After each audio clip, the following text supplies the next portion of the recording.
Dear students, MA final के 6 paper में हम आज के लेक्चर में सचिवालय निदेशालय संबंध को जानेंगे। सचिवालय एवं निदेशालय की विचारधारणा राजनीति प्रशासन द्विभाजन की अवधारणा पर आधारित है। राज्य सरकार के विभाग में 2 पृथक संरचनाएं होती हैं, सचिवालय शाखा एवं कार्यकारी विभाग शाखा। जब हम सचिवालय की बात करते हैं तो हमारा सीधा तात्पर्य सरकार या विभाग से होता है। सचिवालय सर्वोच्च स्तर का प्रशासनिक निकाय होने के कारण मुख्यतः नीति, कानून तथा कार्यक्रम निर्माण करता है। अर्थात सचिवालय सर्वोच्च नीति निर्माता निकाय है। यानी कि हम कह सकते हैं कि नीति के निर्माण के लिए सचिवालय को उत्तरदायी माना गया है। वहीं दूसरी ओर निदेशालय से आशय सरकार के अधीन कार्य करने वाली संस्था से है।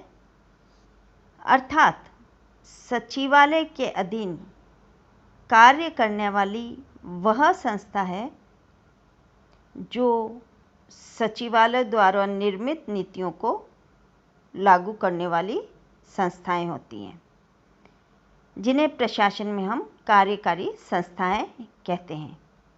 इस प्रकार ये संस्थाएं वास्तव में कार्य करने वाली होती हैं।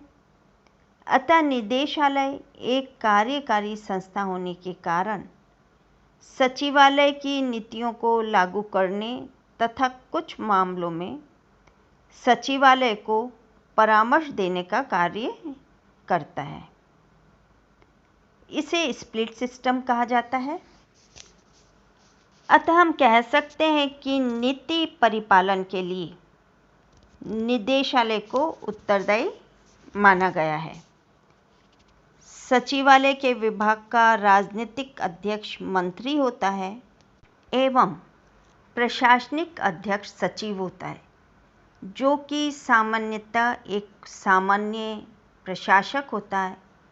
यानी कि सचिवालय का प्रशासनिक प्रमुख सामान्यज्ञ होता है, परंतु निदेशालय या कार्यकारी विभाग का अध्यक्ष विशेषज्ञ होता है, जिसका संबंध विशेष तकनीकी विषय वस्तु से होता है। कार्यकारी प्रमुख को हम विभागाध्यक्ष, संचालक अथवा निदेशक नाम से भी संबोधित करते हैं। सचिवालय के द्वारा निर्धारित सेवा शर्तों के अंतर्गत निदेशालय अपने कार्यों का संचालन करता है। निर्धारित सेवा शर्तों के अंतर्गत निदेशालय एक पृथक प्रशासनिक इकाई के रूप में अपने कार्यों को पूर्ण करता है, संचालित करता है। कार्यकारी विभागों की संख्या सचिवालय के विभागों की संख्या से कम नहीं होती है, अधिकतर ये बराबर हो सकती है। सामान्यतः कार्यकारी विभागों की संख्या सचिवालय के विभागों की संख्या से अधिक होती है। राज्य सचिवालय एक स्टाफ अभिकरण है, वहीं निदेशालय एक सूत्र अभिकरण है। हमारे यहाँ सचिवालयों एवं निदेशालयों के अधिकारों एवं कर्तव्यों के बीच विवादास्पद स्थिति रही है। दोनों के बीच वाद विवाद होता रहता है। भारत में लोक प्रशासन से संबद्ध संगठनों की प्रकृति, कार्यक्षेत्र तथा वैधानिक आधार भिन्न भिन्न प्रकार का होने के कारण प्राय विवाद तथा संघर्ष की स्थितियां बनी रहती हैं।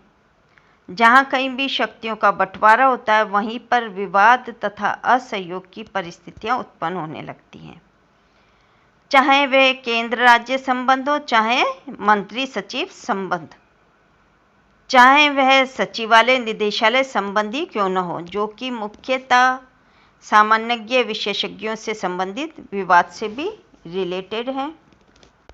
यहाँ पर हम सचिवालय निदेशालय संबंध से संबंधित विवादों का अध्ययन करें तो पाते हैं कि सचिवालय प्राय ये शिकायत करता है कि विभागाध्यक्ष जो प्रस्ताव भेजते हैं वह पूर्ण रूप से तैयार नहीं होते। दूसरा एक और जो मुख्य रूप से आरोप है वो है कि कभी कभी विभागाध्यक्ष उन मामलों में निर्णय नहीं लेते जहां उन्हें निर्णय लेने की शक्तियां प्राप्त होती हैं। इसके विपरीत निदेशालय भी ये महसूस करते हैं कि या ये आरोप लगाते हैं कि सचिवालय ने सभी महत्वपूर्ण शक्तियों को केंद्रीकृत कर दिया है। सचिवालय अपने वास्तविक कार्यों को भूल गए हैं और कार्यकारी विभागों से अधिक कार्य करवाते हैं। वस्तुतः सचिवालय निदेशालय संबंधों को जो बिंदु प्रभावित करते हैं, जो मुद्दे हैं, वो इस प्रकार हैं: शक्तियों का बंटवारा, कार्य की प्रकृति, संगठन का आकार, सामाजिक उपादेयता, अधिकारियों का अहम और राजनीतिक सत्ता। आधुनिक समय में निदेशालय और सचिवालय के बीच की दूरी को कम करने पर बल दिया जा रहा है, जिससे सचिवालय के स्तर पर नीति निर्माण की वास्तविकता को प्राप्त किया जा सके। दूसरा, मंत्री निदेशालय की गतिविधियों के संदर्भ में विधानसभा के प्रति अपने उत्तरदायित्व का प्रभावी निर्वहन कर सके। सचिवालय निदेशालय संबंधों को प्रभावित करने वाले बिंदुओं के आधार पर सार्थक प्रयास करके इन दोनों संस्थाओं के मध्य सामंजस्य स्थापित किया जा सकता है। फिर भी इस संबंध में दो विपरीत मान्यताएं प्रचलित हैं।